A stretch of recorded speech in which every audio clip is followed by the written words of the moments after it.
Takže na tohle jsem zvědavý právě, co to udělá, jak budou veliký. A už nemám tady žádné místo, všechno jsem zasadil a tady na tom okně krásně jedou.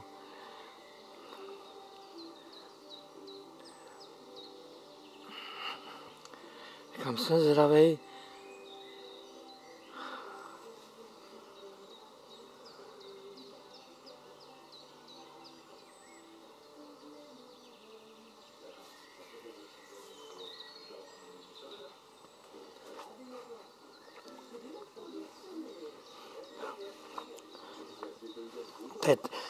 Ty jsem nasadil na jaře tady ty a to jsou velikánský.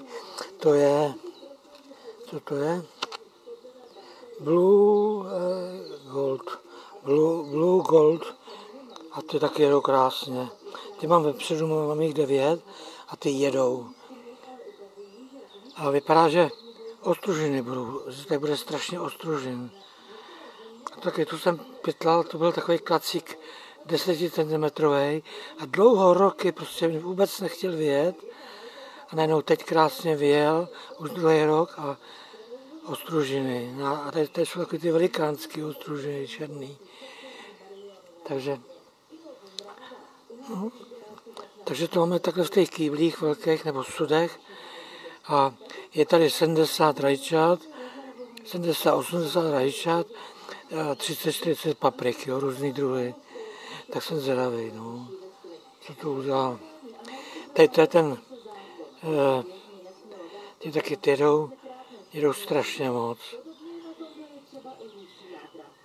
A tady je paprika a vypadá, že se krásně rozjíždějí. To sluníčko jim hodně moc dává. Jako říkám, ten rok se to tak rozjelo všechno. Jo, že říkám, jakýkoliv místo